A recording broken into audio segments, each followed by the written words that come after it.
আসসালামু আলাইকুম ওয়া রাহমাতুল্লাহি ওয়া বারাকাতুহু।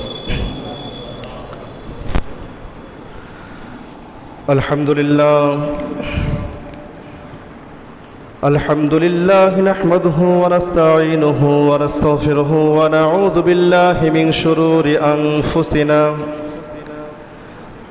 ওয়া মিন সাইয়্যাতি আ'মালিনা মান ইয়াহদিহিল্লাহু ফালা মুদিল্লা লাহু ওয়া মান ইউদ্লিলহু ফালা হাদিয়া লাহু وأشهد أن لا إله إلا الله وحده لا شريك له وأشهد أن محمدًا عبده ورسوله الذي أرسله بالحق بشيرًا ونذيرًا وداعيًا إلى الله بإذنه وسراجًا منيرًا.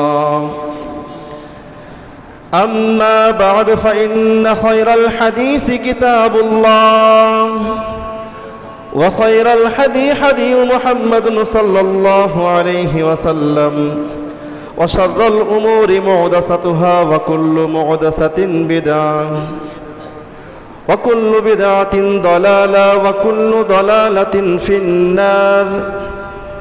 فأعوذ بالله من الشيطان الرجيم. بسم الله الرحمن الرحيم.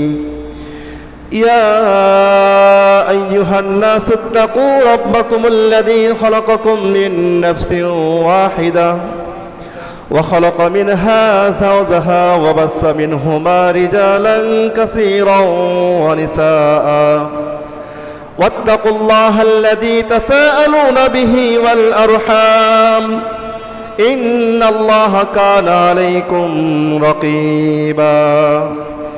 يا أيها الذين آمنوا اتقوا الله حق تقاته ولا تموتن إلا وأنتم مسلمون. يا أيها الذين آمنوا قولوا قولا سديدا يصلح لكم أعمالكم ويغفر لكم ذنوبكم ومن يطع الله ورسوله فقد فاز فوزا عظيما. আলহামদুলিল্লাহ আলহামদুলিল্লাহ সমস্ত প্রশংসা, সমস্ত সিত্তসানা, সমস্ত তারিফ সে মহান আল্লাহ রাব্বুল আলামিনের জন্য, যে মহান আল্লাহ রাব্বুল আলামিন আমাদেরকে পবিত্র জুমার দিনে শাওয়াল মাসের 15তম তারিখে তিনার হুকুম জুমার সালাত আদায়ের উদ্দেশ্যেই আমাদের সকলকে দেবীগঞ্জ কেন্দ্রীয় জামে মসজিদ এই পঞ্চগড়ের এই মসজিদে দুনিয়ার সমস্ত কাজ থেকে ফারেক করে একমাত্র মহান আল্লাহ রাব্বুল আলামিনের হুকুম বাস্তবায়নের উদ্দেশ্যেই তিনার প্রিয় স্থান মসজিদ এই সিজদার স্থানে আসার তৌফিক দান করেছেন। এজন্য সর্বপ্রথম সেই রব্বুল আলামিনের নিকট শুকরিয়া জ্ঞাপন করি, প্রত্যেকে বলে আলহামদুলিল্লাহ। সেই সাথে লাখো দরুদ ও তাসলিম বর্ষিত হোক মুহাম্মদ ইবনে আব্দুল্লাহর প্রতি সাল্লাল্লাহু আলাইহি ওয়াসাল্লাম, যার আনিত আদর্শের মধ্যে রয়েছে মানবজাতির কল্যাণ, যার দেখানো পথে রয়েছে মানবজাতির উপকার, যার দেখানো পথ ধরেই আজকে সারা বিশ্বের বুকে কুরআন ও সহিহ সুন্নাহর বাণীগুলো ছড়িয়ে ছিটিয়ে গিয়েছে। সেই নবীর প্রতি আমরা আবারও সংক্ষিপ্ত আকারে দরুদ পড়ি। আমরা প্রত্যেকে বলি আল্লাহুম্মা সাল্লি আলাইহি আল্লাহুম্মা বারিক আলাইহি। সম্মানিত উপস্থিতি, আজকের আলোচনার বিষয় অত্যন্ত গুরুত্বপূর্ণ। আজ আমি আপনাদের সামনে দাওয়াতি মেহমান হিসেবে যে বিষয়টি নিয়ে আলোচনা করব তা হচ্ছে যুব সমাজের অধঃপতন, কারণ ও প্রতিকার। এই বিষয়টি নিয়ে আপনাদের সামনে কুরআন ও সহিহ সুন্নাহ থেকে, হাদিস থেকে দলিল ভিত্তিক আলোচনা করার চেষ্টা করব ইনশাআল্লাহ। ওয়ামা তৌফিকি ইল্লা বিল্লাহি আলাইহি তাওয়াক্কালতু ওয়া ইলাইহি মুনীব। সম্মানিত উপস্থিতি, আমরা জানি যে যুবকরাই একটি জাতির ভবিষ্যৎ, কিন্তু যখন যুব সমাজের নৈতিকতা হারিয়ে যায় তখন পুরো সমাজ ধ্বংসের দিকে তলিয়ে যায়, পুরো সমাজ ধ্বংসের দিকে ধাবিত হয়। আর এই ধ্বংস যখন শুরু হয় তখন গোটা জাতির ধ্বংস হওয়া শুরু হয়ে যায়। কেননা আমরা জানি সমাজ পরিবর্তনের জন্য যুবকদের ভূমিকা অপরিসীম। ইসলামের ইতিহাস থেকেও আমরা যদি লক্ষ্য করি তাহলে দেখতে পাই সর্বপ্রথম রাসূলুল্লাহ সাল্লাল্লাহু আলাইহি ওয়াসাল্লামের দাওয়াতে যারা ইসলাম গ্রহণ করেছিলেন তারা ছিল যুবক। যুবকরাই সর্বপ্রথম ইসলামের দিকে দীক্ষিত হয়েছেন, ইসলাম গ্রহণ করেছেন। ইসলামকে সারা বিশ্বের বুকে প্রতিষ্ঠিত করার জন্য তারা ইসলামে প্রবেশ করেছেন, ঈমান এনেছেন, মুসলিম হয়েছেন। তো সেই জায়গা থেকে ওই যুবকদের যে ভূমিকা ছিল আর বর্তমান যুবকদের যে ভূমিকা, যদি আমরা আমাদের সমাজের যুবকদের দিয়েই যদি আমরা একটু কম বেশি করার চেষ্টা করি, পার্থক্য করার চেষ্টা করি, তাহলে আমরা দেখতে পাবো যে রাসূল ইসলামের যুগের যুবকদের অবস্থা এবং আমাদের সময়ের যুবকদের অবস্থার মধ্যে যে পার্থক্য, আসমান জমিন পার্থক্য। তাহলে সম্মানিত উপস্থিতি, রাসূলুল্লাহ ইসলামের জামানার যুবকরা যদি ঈমান আনয়ন করতে পারে, ইসলাম গ্রহণ করতে পারে, দ্বীনি কাজে নিজেকে নিবেদিত করতে পারে, নিজেকে উৎসর্গ করতে পারে, তাহলে আমাদের সময়ের যুবকরা কেন পারবে না? এর কারণ কি? এই জন্য আমি মনে করেছি উত্তম হিসেবে যুবকদের নিয়ে কিছু কথা বলা দরকার। এই জন্য আপনাদের সামনে এই বিষয়টি আমি নির্ধারণ করেছি। দোয়া চাই আল্লাহ তাআলার কাছে যেন আল্লাহ রাব্বুল আলামিন আমাকে আজকের এই আলোচনাটা করার জন্য সহযোগিতা করেন। সকলে বলেন আল্লাহুম্মা আমিন। সম্মানিত উপস্থিতি, এ কথা বলতে গেলে সর্বপ্রথম মহান আল্লাহ রাব্বুল আলামিনের নাজিলকৃত ছোট্ট একটি সূরা আসরের 1 থেকে 3টি আয়াতের কথা আমাদেরকে আগে জানতে হবে। মহান আল্লাহ রাব্বুল আলামিন পবিত্র কুরআনুল কারীমের 30তম খণ্ডে সূরা আসর নামে একটি সূরা নাযিল করেছেন। মহান আল্লাহ রাব্বুল আলামিন এই সূরার মধ্যে বলেছেন, বিসমিল্লাহির রহমানির রহিম, ওয়াল আসর ইন্নাল ইনসানা লাফি খুসর ইল্লাল্লাযীনা আমানু ওয়া আমিলুস সালিহাতি ওয়া তাওয়াসাউ বিল হক ওয়া তাওয়াসাউ বিস সবর। মহান আল্লাহ রাব্বুল আলামিন যে সমস্ত সূরার শুরুতে ওয়া শব্দ ব্যবহার করেছেন সেই সমস্ত সূরাগুলোতে আল্লাহ রাব্বুল আলামিন কসম খেয়েছেন। আমরা জানি যখন আমরা আমাদের কোনো স্বার্থ হাসিলের জন্য বেশি চেষ্টা করি, ওই সময় কিন্তু আমরা ওই বিষয়টাকে বাস্তবায়ন করার জন্য আমরা সর্বোচ্চ আমরা ওয়াল্লাহি অর্থাৎ আল্লাহর কসম পর্যন্ত আমরা কাটি, বা পিতামাতার কসম পর্যন্ত আমরা কাটি। তো আল্লাহ রাব্বুল আলামিন এখানে কসম করেছেন সময়ের। আল্লাহ রাব্বুল আলামিন বলেছেন ওয়াল আসর, সময়ের কসম, ইন্নাল ইনসানা লাফি খুসর, নিশ্চয়ই মানুষেরা ক্ষতির মধ্যে রয়েছে। তাহলে আল্লাহ তাআলা সময়ের কসম খেয়ে বলেছেন যে নিশ্চয়ই মানুষেরা ক্ষতির মধ্যে রয়েছে। ইল্লাল্লাযীনা আমানু, তবে তারা ব্যতীত যারা ঈমান আনয়ন করেছে, বলুন সুবহানাল্লাহ, যারা ঈমান আনয়ন করেছে তারা ব্যতীত বাকি সকল মানুষেরা ক্ষতির মধ্যে রয়েছে। ওয়া আমিলুস সালিহাত, আর যারা আমলে সলেহ করেছে, সৎকর্ম করেছে, ভালো কাজ করেছে তারা ব্যতীত। ওয়া তাওয়াসাউ বিল হক, আর যারা হকের পথে চলেছে, হকের পথে থেকেছে।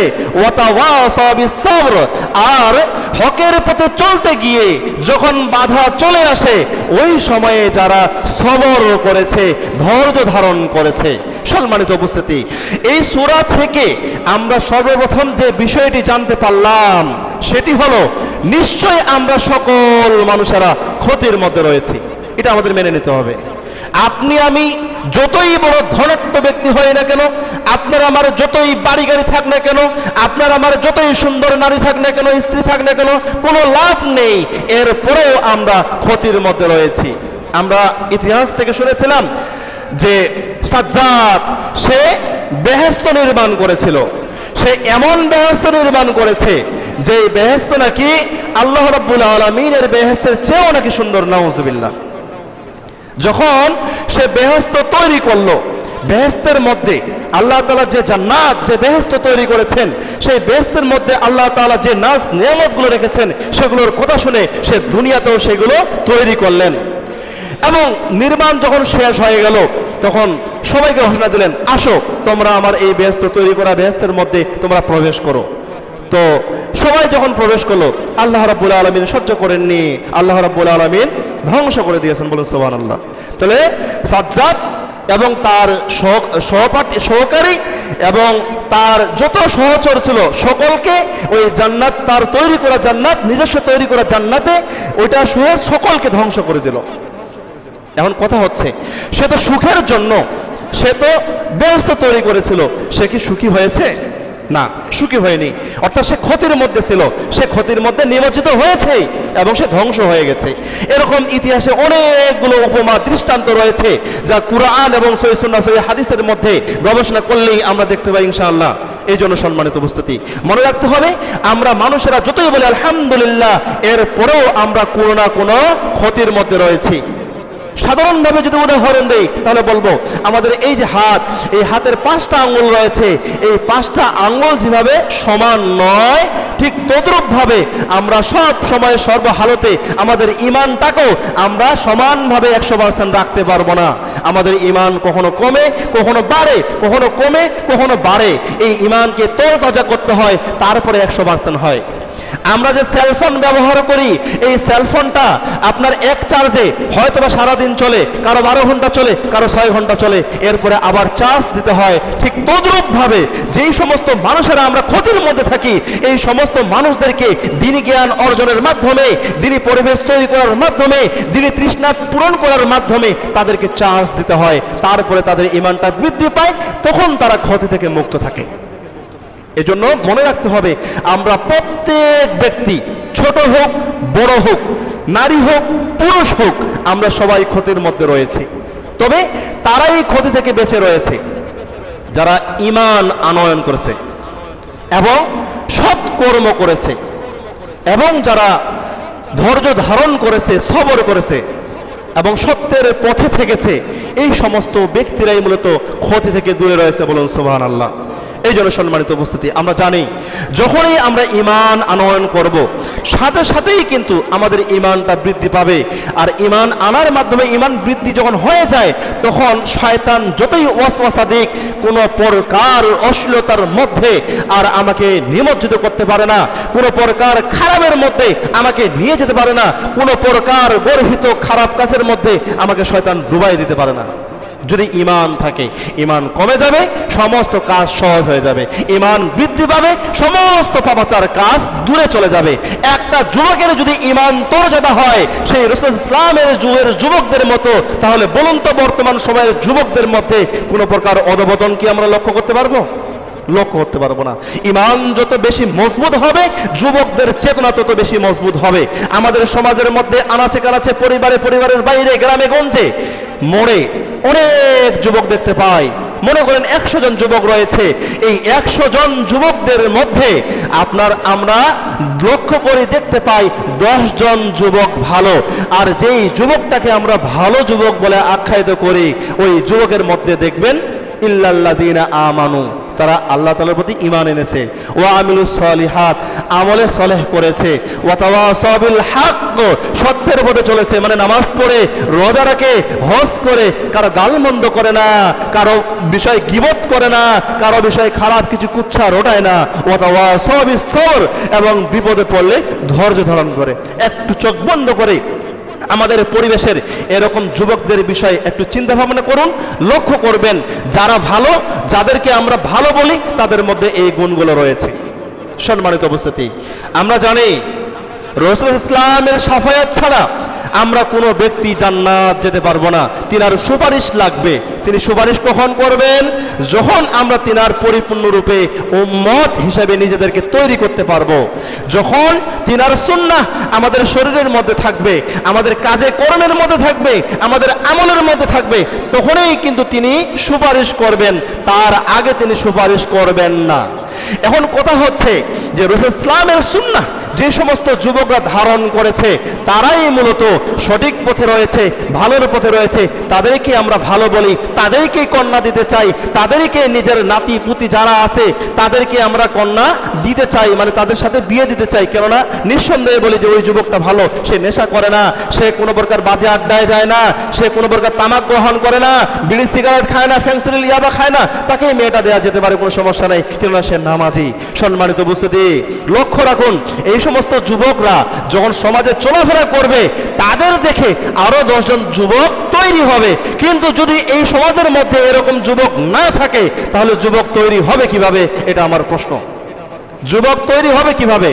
যুবক যদি আমরা তৈরি করতে না পারি তাহলে আমরা আমাদের নিজেদের সমাজটাকে আমরা ধ্বংস করে ফেলবো। আমার নিজের মেয়েকে কোন যুবকের সঙ্গে বিয়ে দেব সেদিন আমি আমার উত্তম একটা কোনো পাত্র খুঁজে পাবো না, যদি আমরা এখন যুবক না তৈরি করতে পারি। তাই সম্মানিত উপস্থিতি, রাসূল ইসলাম যখন ওহীর দাওয়াত নিয়ে আসলেন, মানুষের কাছে যখন ওহীর বাণী প্রচার করলেন, ওহী পৌঁছিয়ে দিলেন, রাসূল ইসলাম যখন বললেন যে কুলু লা ইলাহা ইল্লাল্লাহ, তোমরা লা ইলাহা ইল্লাল্লাহ বলো তাহলে তোমরা সফল কাম হবে, তখন কিন্তু মানুষ বলল মাথা নষ্ট নাকি? মানুষ বলল মাথা নষ্ট নাকি? আমরা এই লা ইলাহা ইল্লাল্লাহ এটা বলবো না, এটা বলতে পারি না। লা ইলাহা ইল্লাল্লাহ এর অর্থ হচ্ছে আল্লাহ তাআলা ছাড়া কোনো এই সার্বভৌমত্বের কোনো অধিপতি নেই। আমরা যদি বলি লা ইলাহা ইল্লাল্লাহ এর অর্থ আল্লাহ তাআলা ছাড়া কোনো ইলাহ নেই, তাহলে আমাদের এই অর্থ ভুল হবে। আমরা যদি বলি আল্লাহ তাআলা ছাড়া কোনো ইলাহ নেই তাহলে আমাদের অর্থ ভুল হবে। আমরা জানি ইসলাম আমরা যে গ্রহণ করেছি, যে ইসলাম ধর্মের মধ্যে রয়েছি, এই ইসলাম ধর্মের মধ্যে আমরা আল্লাহ তাআলার প্রেরিত কিতাব মহাঐশী গ্রন্থ আল কুরআন পড়ার মাধ্যমে আমাদের জীবনকে অতিবাহিত করি এবং রাসূল ইসলামের দেখানো পথ সুন্নাহ, এই সুন্নাহ অনুসরণ করে আমরা চলি। তিনার কথা, তিনার কাজ, তিনার মনসম্মতি, এই তিনটাকে একত্রিত করেই হচ্ছে হাদিস বা সুন্নাহ, এটাকে আমরা গ্রহণ করেছি এবং এইভাবে চলার চেষ্টা করি। তো সে অনুযায়ী আমরা যখন আল্লাহ তাআলার পথে চলার চেষ্টা করি, আল্লাহ তাআলার পথে চলি, তখন আলহামদুলিল্লাহ আমরা প্রশংসা কুড়াই, অনেক ভালো কিছু করি। তো এই সময় দেখা যায় যে রাসূল ইসলামের সুন্নাহ অনুযায়ী যারা চলতে চায় তারা আলহামদুলিল্লাহ কোনো প্রকার সমস্যার মধ্যে পড়ে না এবং তারা ভালো থাকে, তাদের কোনো প্রকার কোনো সমস্যাই হয় না। আর যখনই সুন্নাহ থেকে আমরা বিচ্যুত হয়ে যাই, দূরে সরে চলে যাই, তখনই আমরা ক্ষতিগ্রস্ত হই। এই যে সম্মানিত উপস্থিতি, লক্ষ্য রাখতে হবে, আমাদের মনে রাখতে হবে যে রাসূল ইসলামের জামানার যুবকদের যে চরিত্র ছিল, যে নৈতিকতা ছিল, ওই নৈতিকতা যদি আমাদের সমাজের যুবকদের মধ্যে আমরা নিয়ে আসতে পারি তাহলে ইনশাআল্লাহ আমাদের সমাজের মধ্যেও পরিবর্তন আসবে, না হলে পরিবর্তন আসবে না। রাসূল ইসলাম যখন দাওয়াত দিলেন যে কুলু লা ইলাহা ইল্লাল্লাহ, তোমরা লা ইলাহা ইল্লাল্লাহ গ্রহণ করো, আর লা ইলাহা ইল্লাল্লাহ এর অর্থ হচ্ছে আল্লাহ তাআলা ছাড়া কোনো সার্বভৌমত্বের অধিপতি নেই, তখনই কিন্তু তারা সবাই মনে করলো যে আমরা তো সমাজের নেতৃত্ব দেই, আমরা তো সবাইকে গোলাম করে রাখছি, এই লা ইলাহা ইল্লাল্লাহ যদি আমরা পড়ি আমাদের কোনো কর্তৃত্ব আর থাকবে না। অতএব মুহাম্মদ সাল্লাল্লাহু আলাইহি ওয়াসাল্লাম যা নিয়ে আসছে এটা গ্রহণ করা যাবে না, যারাই গ্রহণ করবে তারাই ক্ষতিগ্রস্ত হবে। তো যে সমস্ত যুবকরা গ্রহণ করেছে দাওয়াত, তারা উপকৃত হয়েছে এবং পরবর্তীতে তারাই আশারায়ে মুবাশশারার মধ্যে নাম লিখিয়েছে। বলুন সুবহানাল্লাহ। আশারায়ে মুবাশশারা কি? জান্নাতে সুপ্রাপ্ত 10 জন সাহাবী, মহিলাও রয়েছেন এর মধ্যে, আবার ফির কি পুরুষও রয়েছেন, পুরুষদের মধ্যে 10 জন আছেন। তো দেখুন, যারা জান্নাতের সুপ্রাপ্ত পেয়েছেন পৃথিবীতে তারা কিন্তু ইসলাম গ্রহণ করেছেন যুবক বয়সে, বৃদ্ধ হয় না। তাহলে যুবক বয়সে ইসলাম গ্রহণ করার কারণে তারা সবশেষে জান্নাতের সার্টিফিকেট দুনিয়াতে পেয়েছেন। বলুন সুবহানাল্লাহ। তাহলে যুবকদের কর্ম, যুবকদের কাজ এমনই হওয়া উচিত যে কাজের মাধ্যমে আলহামদুলিল্লাহ সমাজের পরিবর্তন হবে, নিজের পরিবর্তন হবে, নিজের বাড়ির পরিবর্তন হবে, নিজের গ্রামের পরিবর্তন হবে, নিজের মহল্লার এলাকার দেশের পরিবর্তন হবে। এরকম যুবক যদি আমরা তৈরি করতে না পারি আগামী 10 বছরের মধ্যে, তাহলে আগামী 10 বছরে আমাদের অধঃপতন ছাড়া আর কোনো কিছুই নেই। সম্মানিত উপস্থিতি, আসুন এবার আলোচনা করব যুবকদের নৈতিক অধঃপতনের চিত্রগুলো। যুবকরা কোথায় গেলে তাদের নৈতিকতা হারায় ফেলে, এই চিত্রগুলো আমরা আলোচনা করব, এই বিষয়গুলো আমরা জানব। বর্তমান যুব সমাজের অবস্থা হচ্ছে, বর্তমান যুব সমাজরা তারা নামাজে অবহেলা করে, তারা নামাজে আসে না। যুব সমাজরা সব সময় অশ্লীলতা এবং হারাম সম্পর্কের মধ্যে জড়ায় পড়ে। যুবকরা, বেশিরভাগ যুবকরা অশ্লীলতা এবং হারাম সম্পর্কের মধ্যে নিজেদেরকে জড়ায় ফেলে এবং অধিকাংশ যুবক মাদকাসক্তিতে নিমজ্জিত, মাদক সেবনের মধ্যে তারা রয়েছে, যার কারণে আজকে যুবকদের অধঃপতন হচ্ছে। এবং শুধু তাই নয়, অনেক যুবক রয়েছে যারা পিতামাতার আনুগত্য স্বীকার করে না, পিতামাতার অবাধ্যতা হয়। এই পিতামাতার অবাধ্য হওয়ার কারণে আজকে যুবকদের অধঃপতন হচ্ছে। এবং যুবকরা বর্তমান সময়ে দুনিয়ামুখী কার্যক্রমের মধ্যে তারা নিমজ্জিত হয়েছে, দুনিয়ার সমস্ত প্রকার অসার কাজের মধ্যে নিমজ্জিত হয়েছে, যার কারণে তারা আজকে ক্ষতিগ্রস্ত হচ্ছে। মহান আল্লাহ রাব্বুল আলামিন পবিত্র কুরআনুল কারীমের সূরা রুম এর 41 নম্বর আয়াত নাজিল করে স্পষ্টভাবে আল্লাহ রাব্বুল আলামিন জানিয়ে দিয়েছেন গোটা বিশ্ববাসীকে, মুসলিম উম্মাহকে। মহান আল্লাহ রাব্বুল আলামিন বলেন যে জলে ও স্থলে বিপর্যয়ে ছড়িয়ে পড়েছে মানুষের কৃতকর্মের কারণে। আজকে জলে স্থলে যত প্রকার বিপর্যয়, যত প্রকার খারাপ যা আমরা দেখতে পাই, সব কিছুই হচ্ছে আমাদের এই দুই হাতের কামাই। মানুষেরা এই দুই হাতে যা কামাই করেছে তারই ফল ভোগ করতেছে। সম্মানিত উপস্থিতি, কয়েক বছর পূর্বে মহান আল্লাহ রাব্বুল আলামিন মানুষদেরকে পরীক্ষা করেন ভয় ভীতি দিয়ে, ঘূর্ণিঝড় দিয়ে, জলের শ্বাস দিয়ে, এরপরে ভূমিকম্প দিয়ে, বিভিন্ন প্রকার বন্যা দিয়ে, এইভাবেই পরীক্ষা করেন। যারা উত্তীর্ণ হন তারাই কামিয়াব, সফলতা তাদেরই। যারা উত্তীর্ণ হন না, পরীক্ষায় পাশ করেন না, যারা ফেল করেন তারা ক্ষতিগ্রস্ত হন পৃথিবীতেও পরকালেও। আল্লাহ রাব্বুল আলামিনের পরীক্ষা কিভাবে কখন নেবেন আমরা কেউ জানি না। তদুপরি বলতে চাই, যখন নেপালে ভূমিকম্প হলো, আজ থেকে 5 বছর পূর্বে নেপালে যখন ভূমিকম্প হলো, ওই ভূমিকম্পের কারণে আপনার দেখা যাচ্ছে যে গোটা নেপাল আপনার সমস্ত প্রকার বড় দালান ছোট দালান সব কিছুই ধসে গেল, ধ্বংস হয়ে গেল। সুবহানাল্লাহ। আল্লাহ তাআলার মসজিদ, সেজদার স্থান, নেপালের কেন্দ্রীয় মসজিদ, ওই সেজদার স্থান, ওইটা ধ্বংস হয়নি, বলুন সুবহানাল্লাহ। ওইটা ভেঙে যায়নি, ওইটা নষ্ট হয়নি। আল্লাহ তাআলা ওয়াদা করেছেন কিয়ামত পর্যন্ত আল্লাহ রাব্বুল আলামিন মক্কা মদিনাকে হেফাজত করবেন, বাইতুল আকসাকে হেফাজত করবেন, এবং মক্কার আদলে সারা বিশ্বের বুকে যতগুলো মসজিদ রয়েছে এই মসজিদগুলো আল্লাহ তাআলা হেফাজত করবেন। আল্লাহ রাব্বুল আলামিন ওই ভূমিকম্পে আপনার ওই নেপালের ওই মসজিদটাকে হেফাজত করেছেন, বলুন সুবহানাল্লাহ। এই জন্য সম্মানিত উপস্থিতি, মনে রাখতে হবে জলে স্থলে যা কিছু বিপর্যয় ঘটে সব কিছুই হচ্ছে আমাদের দুই হাতের কামাই। এই দুই হাতের কামাইয়ের কারণেই মূলত আমাদের এই বিপর্যয়গুলো চলে আসে। যদি আমরা ভালো ফল ভোগ করতে চাই তাহলে আমাদের কর্ম ভালো হওয়া উচিত, ভালো কর্ম করা উচিত।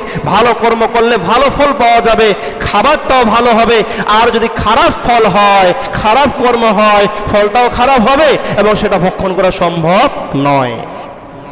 সম্মানিত উপস্থিতি, আসুন এবার আমরা আলোচনা করব যে নৈতিক অধঃপতনের কারণগুলো কি, কি কারণে যুবকদের নৈতিকতার মধ্যে ধস নেমে যায়। এই কারণগুলো আমাদেরকে নির্বাচন করতে হবে। আমি আপনাদের সামনে কয়েকটি পয়েন্ট আমি উল্লেখ করেছি বা উল্লেখ করব। অনেকগুলো পয়েন্ট রয়েছে, অনেকগুলো বিষয় রয়েছে, সবগুলো আলোচনা অল্প সময়ের মধ্যে করা সম্ভব নয়। তদুপরি গুরুত্বপূর্ণ কয়েকটি পয়েন্ট তুলে ধরবে ইনশাআল্লাহ। নৈতিক অধঃপতনের কারণের মধ্যে সর্বপ্রথম যে কারণটির কথা বলবো সেটি হচ্ছে যে ইমানের দুর্বলতা। ইমানের দুর্বলতা হওয়ার কারণে, ইমানকে দুর্বল করার কারণে আমাদের নৈতিকতার মধ্যে ধস নেমে এসেছে, আমাদের নৈতিকতার মধ্যে পরিবর্তন এসেছে। মহান আল্লাহ রাব্বুল আলামিন এই বিষয়ে পবিত্র কুরআনুল কারীমের 2 নম্বর সূরা আনফালের মধ্যে, সূরা আনফালের 2 নম্বর আয়াতের মধ্যে আল্লাহ রাব্বুল আলামিন স্পষ্ট আয়াত নাযিল করে জানিয়ে দিয়েছেন। মহান আল্লাহ রাব্বুল আলামিন বলেন, মুমিন তো তারা, ইমানদার ব্যক্তি তো তারা, ইমানদার তো তারা যাদের অন্তর কেঁপে উঠে যখন আল্লাহর কথা বলা হয়, বলুন সুবহানাল্লাহ।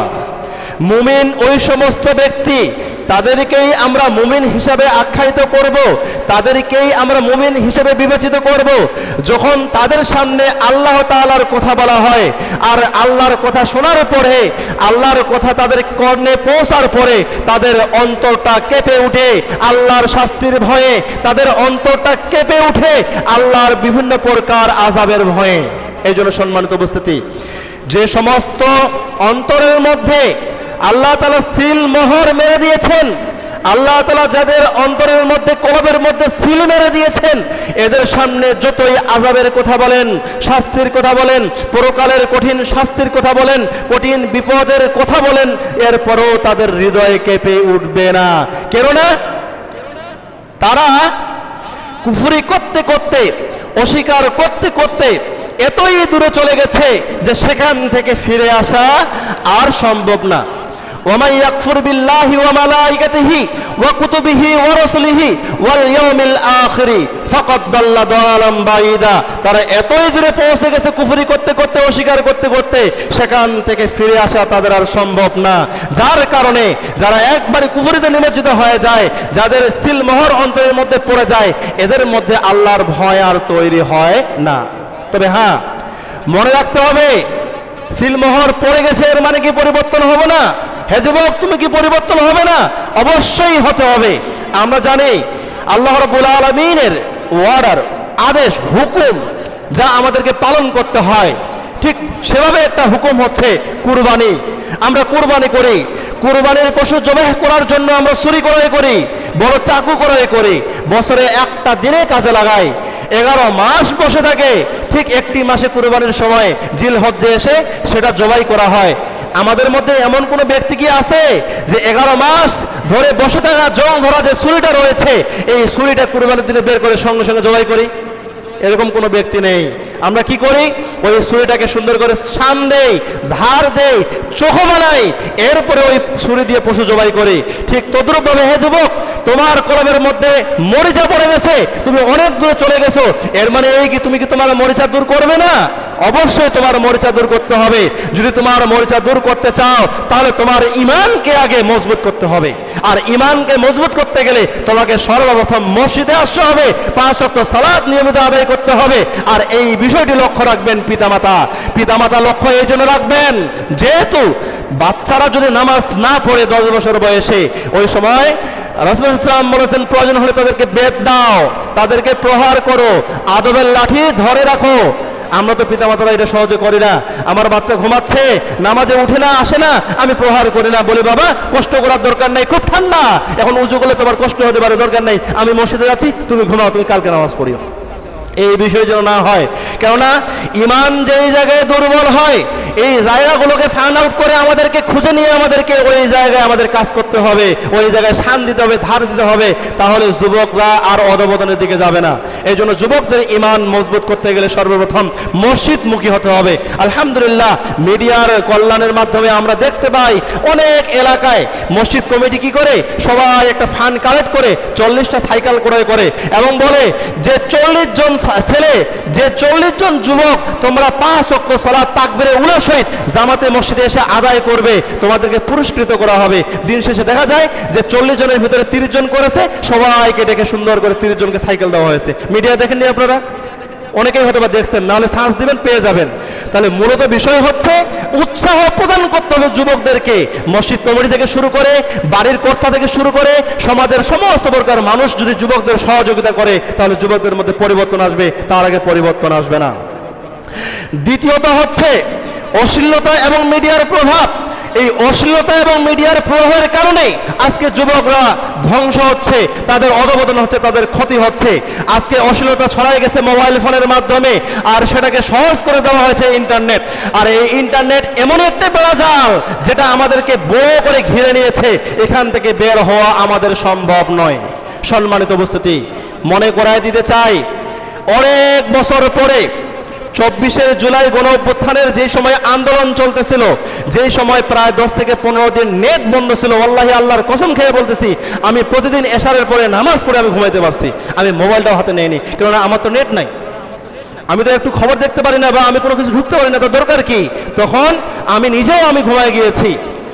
তো ওই সময় সবারই অবস্থা ছিল যে সবাই আপনার পরিবারকে সময় দিয়েছে, সবাই আপনার নেট থেকে দূরে ছিল, এর মানে আমরা শান্তিতে ছিলাম। একটু 2 বছর পূর্বে ফিরে যান, তাহলে দেখতে পাবেন।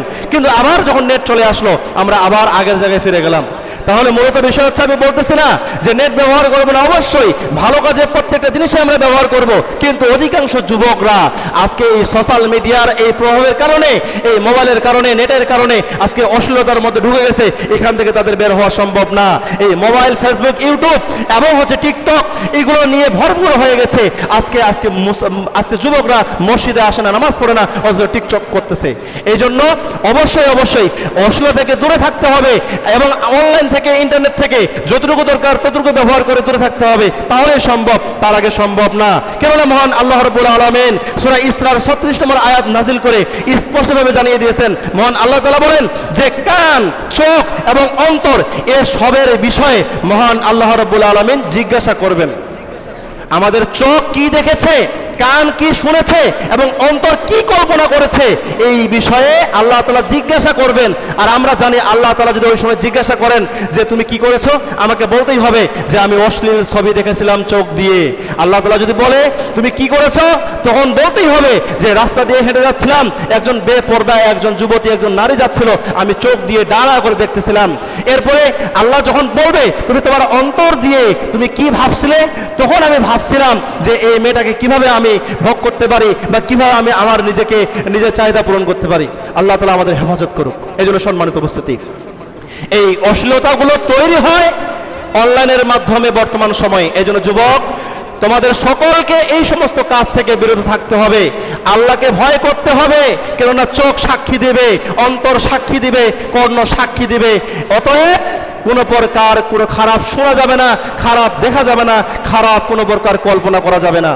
সম্মানিত উপস্থিতি, এরপরে বলবো যে খারাপ বন্ধুর প্রভাব, খারাপ বন্ধুর প্রভাবের কারণে যুবকদের ক্ষতি হয়, যুবকরা ধ্বংস হয়। এই জন্য মনে রাখতে হবে, বন্ধু নির্বাচনের ক্ষেত্রে ইমানদার বন্ধু নির্বাচন করতে হবে। হাদিসের মধ্যে, কুরআনুল কারীমের মধ্যে আসছে সূরা ফুরকানের 28 নম্বর আয়াতে মহান আল্লাহ রাব্বুল আলামিন বলেন যে হায় আমি যদি অমুককে বন্ধু না বানাতাম। আল্লাহ রাব্বুল আলামিন আয়াত নাযিল করে জানিয়ে দিয়েছেন সূরা ফুরকানের 28 নম্বর আয়াতের মধ্যে, আমরা মানুষেরা যখন বিচার দিবসে দাঁড়ায় যাব, ওই সময় আমরা বলবো, আল্লাহ যখন জিজ্ঞাসা করবেন তুমি তো অনেক পাপ কাজ করেছো, খারাপ কাজ করেছো, আজকে জাহান্নাম তোমার অবধারিত, তোমার এটার জন্য তুমি নিজে যথেষ্ট, তুমি এখন ভোগ করো। ওই সময় আমরা বলবো যে হায় আমি যদি অমুককে বন্ধু হিসেবে গ্রহণ না করতাম। তাহলে সম্মানিত উপস্থিতি, কিয়ামতের ময়দানে হায় হায় না করে দুনিয়াতে এখনই সময় থাকতে যদি আমরা হায় হায় করি, ওইখান থেকে ফিরে আসার সুযোগ থাকবে। আর যদি আমরা হায় হায় দুনিয়াতে না করি, পরকালে গিয়ে হায় করে কোনো লাভ নেই, জাহান্নামে যেতে হবে। এই জন্য বন্ধু নির্বাচনের ক্ষেত্রে আমাদেরকে সতর্ক হতে হবে। তিরমিজির মধ্যে একটি হাদিস আসছে, রাসূলুল্লাহ সাল্লাল্লাহু আলাইহি ওয়াসাল্লাম বলেছেন মানুষ তার বন্ধুর দিনের উপরে থাকবে, মানুষ তার বন্ধুর দিনের উপরে থাকবে। আমি যদি দিনদার ব্যক্তি হই, আমাকে যদি কেউ বন্ধু বানায়, তাহলে আমার সাথেই তার হাসর নাসর হবে, বলুন সুবহানাল্লাহ। তাহলে আলেমদের সঙ্গে সম্পর্ক রাখলে আলেমদের সাথে হাসর নাসর হবে, খারাপ ব্যক্তির সাথে সম্পর্ক রাখলে খারাপ ব্যক্তির সাথে হাসর নাসর হবে। পরীক্ষার সময় পরীক্ষার কেন্দ্রে যে ছাত্রটা গোল্ডেন এ প্লাস পাওয়ার যোগ্য, যে ছাত্রটা ফেল করার যোগ্য, ওই ফেলুয়ার ছাত্র যদি একটু গোল্ডেন এ প্লাস ছাত্র সহযোগিতা পায়, একটু দেখায়, বলুন তো সে পাস করবে কি করবে না? করবে। তাহলে দুনিয়াতে যদি কেউ আলেমের সাথে থাকে, সলেহ ব্যক্তির সাথে থাকে, ভালো ব্যক্তির সাথে থাকে, ভালো ব্যক্তিকে বন্ধু হিসেবে গ্রহণ করে, তাহলে বলুন তো কিয়ামতের ময়দানে তার সাথে যখন হাসর নাসর হবে, তাকে পাবে কি পাবে না? তাহলে বন্ধু নির্বাচনের ক্ষেত্রে আমাদেরকে দিনদার ইমানদার বন্ধুকে নির্বাচন করতে হবে, এই বিষয়টি আমাদেরকে লক্ষ্য রাখতে হবে।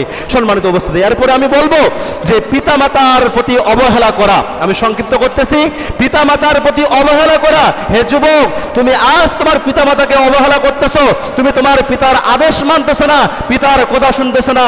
মনে রাখো, তুমি যদি তোমার পিতামাতাকে কষ্ট দাও আর তোমার পিতামাতা যদি শব্দটা বলে, তাহলে তোমার স্থান জান্নাতে না, তোমার স্থান জাহান্নাম, বলুন নাউজুবিল্লাহ। পিতামাতাকে শব্দ তারা যেন উচ্চারণ না করে, এই বিষয়ে প্রত্যেকটি যুবক, প্রত্যেকটি মুরব্বী যাদের পিতামাতা রয়েছে তাদের মাথায় রাখতে হবে। মহান আল্লাহ রাব্বুল আলামিন সূরা তাহরিমের 6 নম্বর আয়াতে আয়াত নাযিল করে জানিয়ে দিয়েছেন, মহান আল্লাহ তাআলা বলেন, হে ঈমানদারগণ, তোমরা নিজেদের এবং তোমাদের পরিবারকে জাহান্নামের আগুন থেকে রক্ষা করো। জাহান্নামের আগুন থেকে রক্ষা করতে গেলে আগে পরিবারকে ঠিক করতে হবে। পরিবার ঠিক হলেই গোটা সমাজ ঠিক হবে। আমরা চেষ্টা করি আগে রাষ্ট্র ঠিক করব, এরপরে পরিবার ঠিক করব। এই থিওরি থেকে বের হয়ে এসে আমাদেরকে আগে পরিবার ঠিক করতে হবে। পরিবার ঠিক হইলে আপনার গোটা গ্রাম ঠিক হবে, গোটা গ্রাম ঠিক হলে গোটা ইউনিয়ন ঠিক হবে, এইভাবে গোটা রাষ্ট্র ঠিক হয়ে যাবে ইনশাআল্লাহ। এই জন্য আগে নিজেদেরকে এবং নিজেদের পরিবারকে জাহান্নামের আগুন থেকে বাঁচানোর চেষ্টা করতে হবে। এবং দুনিয়ার যত প্রকার মোহ রয়েছে, দুনিয়ার মোহ থেকে আমাদেরকে বেরিয়ে আসতে হবে। কেননা দুনিয়ার জীবন তো হচ্ছে এটা একটা ভোগ্য এবং প্রচারণার হচ্ছে একটা সামগ্রী, আর এর ভিতরে কিছুই নেই আপনার প্রতারণা ছাড়া। আল্লাহ তাআলা নিজেই বলেছেন পবিত্র কোরআন কারিমে সূরা ইমরানের 185 নম্বর আয়াতে, এজন্য দুনিয়ার মোহ আমাদেরকে ত্যাগ করতে হবে। সম্মানিত উপস্থিতি, আমার আলোচনা একবারই শেষের দিকে চলে আসছি। পরিশেষে আপনাদের সামনে উদাত্ত আহ্বান জানাবো, আমাদের এই যে যুবকদের অধঃপতন হচ্ছে, এই নৈতিক অধঃপতনের যে ভয় যে শাস্তি রয়েছে, এই শাস্তি থেকে আমাদেরকে অবশ্যই আমাদেরকে দূরে থাকতে হবে। আর দূরে থাকতে গেলে এখন থেকে আমাদেরকে অবশ্যই আমাদের ঈমান মজবুত করতে হবে, আমাদেরকে সালাত প্রতিষ্ঠা করতে হবে, আমাদেরকে কোরআন এবং সহিহ সুন্নাহর পথ অনুসরণ করতে হবে, আমাদেরকে ভালো সঙ্গ গ্রহণ করতে হবে এবং আমাদেরকে সব সময় আত্মসংযমী হতে হবে এবং আল্লাহ তাআলার কাছে পরিবর্তনের জন্য বেশি বেশি করে দোয়া করতে হবে। তাহলে ইনশাআল্লাহ আল্লাহ রাব্বুল আলামিন আমাদের মধ্যে পরিবর্তন নিয়ে আসবেন, আমাদের সমস্ত প্রকার সমস্যাগুলো দূর করবেন। কেননা দোয়ার মাধ্যমে তাকদীর পরিবর্তন হয়। তাকদীরে যদি খারাপ কিছু লেখা থাকেও, এরপরও আমরা দোয়া করব যেন আমাদের প্রত্যেকটি কাজ যেন আল্লাহ তাআলা ভালো করেন। আমাদের কাজ হচ্ছে ভালোটা করা, আমরা ভালোটা চেষ্টা করে যাব। এই জন্য অনুরোধ থাকবে, আপনারা যারা মুরব্বী রয়েছেন, আপনারা যারা অভিভাবক রয়েছেন, অভিভাবকদের এই বিষয়টি দৃষ্টি রাখতে হবে। অভিভাবকরা যেহেতু আমাদের হচ্ছেন কর্তা দায়িত্বশীল বা যুবকদের দায়িত্বশীল, এই জন্য মাথায় রাখবেন, কোনো অভিভাবক যদি দায়ুস হয়ে যায় তাহলে সেই ব্যক্তি জাহান্নামে যাবে। একটা অভিভাবক দায়ুস হতে পারে এইভাবে, তার যুবতী মেয়েকে যদি বেপরদায় রাখে, তার স্ত্রীকে যদি বেপরদায় রাখে, তাহলে স্ত্রী বেপরদায় চলার কারণে, স্ত্রী আপনার খারাপ কাজ করার কারণে, মেয়ে খারাপ কাজ করার কারণে পিতা জাহান্নামী হবে। এই বিষয়টি লক্ষ্য রাখতে হবে। তাই সম্মানিত উপস্থিতি, আসুন কোরআন এবং সহিহ হাদিস অনুযায়ী আমি যে বিষয়গুলো আলোচনা করলাম, আল্লাহ তাআলা আমাদের সকলকে এই বিষয়ের উপরে আমল করে চলার তৌফিক দান করুন। সকলে বলুন আল্লাহুম্মা আমিন। যুব সমাজ যদি ঠিক হয় তাহলে আমাদের গোটা সমাজের পরিবর্তন হবে, নিজেরাও আমরা সংশোধন হব, সন্তানদেরকেও আমরা সংশোধন করার চেষ্টা করব ইনশাআল্লাহ। সুবহানাকাল্লাহুম্মা বিহামদিকা আশহাদু আল্লা ইলাহা ইল্লা আনতা আস্তাগফিরুকা ওয়া আতুবু ইলাইক। ওয়াসসালামু আলাইকুম ওয়া রাহমাতুল্লাহি ওয়া বারাকাতুহু।